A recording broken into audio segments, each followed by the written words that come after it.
Good morning, boys and girls. Let's settle down in our desks and let's open the textbook to Chapter 3 of Narcissism 101, aka The Aging Narcissist.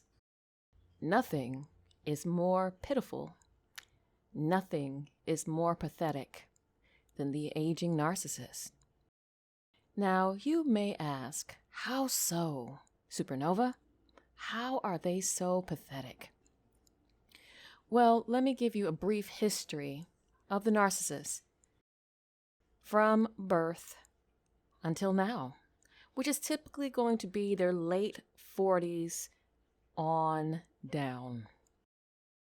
When a narcissist is born, they start with a clean slate, a majority of them, just like everyone else.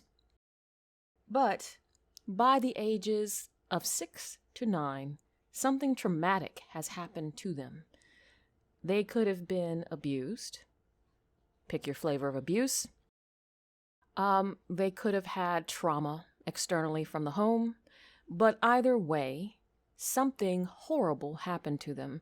But instead of getting the psychological help that they needed, they had to find a way to survive. Now, this is where people typically have 3 paths. If they have normal parents after trauma, they go through the right rounds of therapy, love, and they become normal, balanced human beings, of course, with some strife, but that strife actually makes them a stronger person with good character. They could be, like yours truly, end up being codependent, end up being a people pleaser, and trying to survive by basically being a doormat. Or they could learn how to be psychologically and charismatically manipulative. They will learn how to lie, cheat, and steal to get what they need. This is going to be your narcissist. And it's going to work.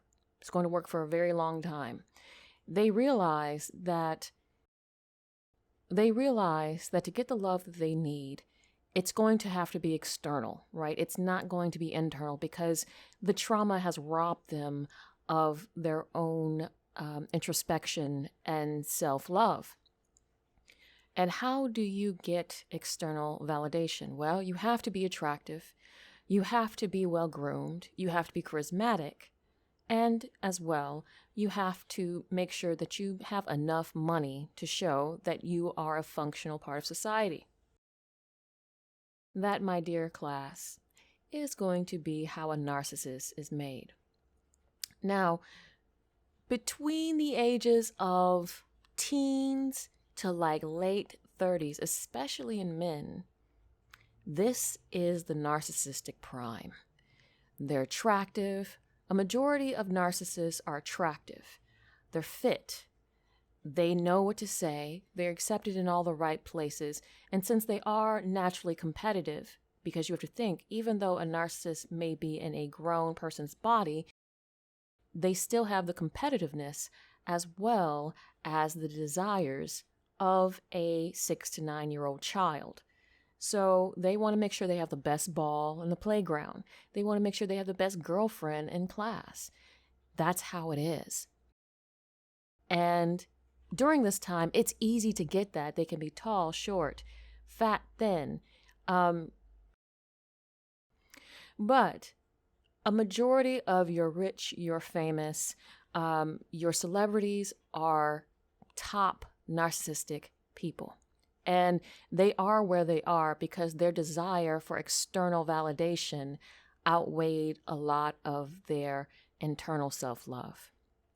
So what happens to these people when they start to get old? And every narcissist does not want you to know that growing old is terrifying to them. This is true.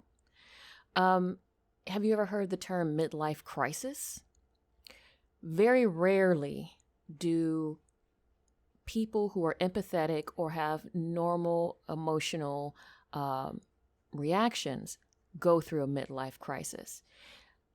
It's painted in the media as, you've been working for everyone else and you've never had a chance to have fun, you never had a chance to do this and that.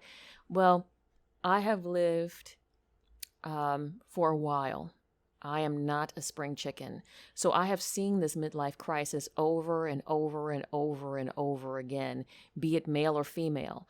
The men, I guess they call them sugar daddies, I guess now, and the women are called cougars. But both of these people, they are going through a midlife crisis. And this is because they're narcissists. A lot of the media doesn't want you to know that the people who go through these midlife crises are narcissists. People who actually feel like they didn't get their due and they kind of gave to everyone else, they rarely go through this. They actually kind of cut bait to their past lives and they end up doing something better and more productive. But the flashy, I'm going to get implants kind of people, those are narcissists. Just remember that. So what do they fear? And why do they fear it? Well, narcissistic people fear growing old because they have used their looks, they have used their charisma, they have used their money to get what they want, right? Very rarely do you see many narcissistic people have money past the age of 48 or 50. They may have something, but they don't have the skrill they had when they were young, right? It's easier to buy narcissistic supply and attention and validation when you have, the triple threat: looks, charisma, and money. You can get anybody then, but when your looks start to go, people start questioning the charisma and the money. You kind of start to look like, what did my teacher tell me? You start to be as useless as lipstick on a pig, so to speak. And narcissistic people are so ingrained in their image, in their self-image, that it's going to be harder for them to get attention. It's going to be harder for them to get supply. I've seen this and it's pitiable. It really is. That's when they start buying fancier, flashier cars. That's when they start having sugar babies. That's when they start having surgery. That's when they start coloring their hair if they haven't already. That's when they start going to the tanning booths. That's when they desperately try to stay young. A lot of magazines and media is focused on narcissistic people because youth is important, right? Having wisdom is not important to narcissists unless it is to get young people to validate them. And I'm going to tell you ladies this, because if you're young and you're looking for a sugar daddy, I'm not going to judge, right? I'm not going to, because, everyone's got to have their own hustle.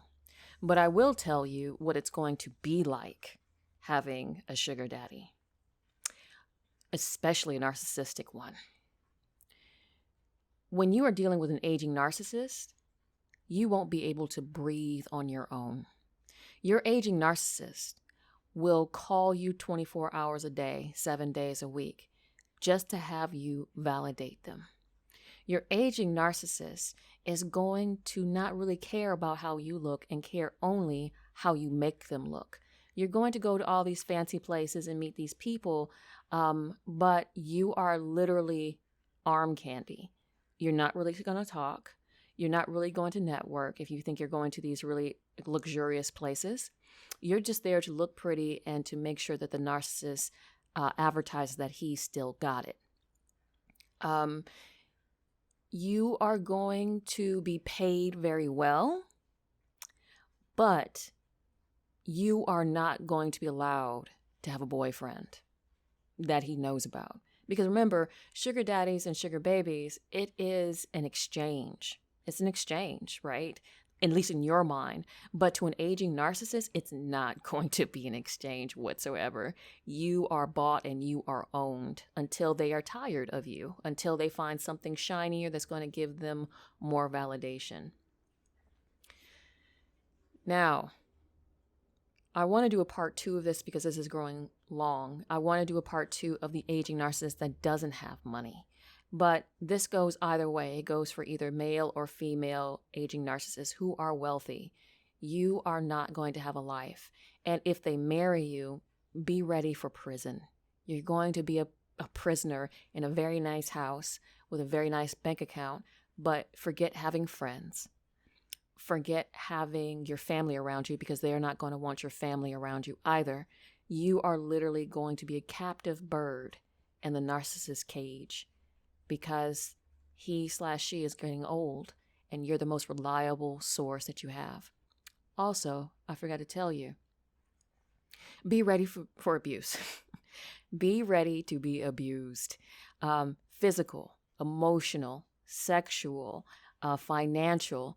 When the narcissist knows that you can't run, that's when the mask comes off. That's when the charm wears off. And then you are literally going to be a punching bag of some type. Because this narcissist knows you're not going to go anywhere.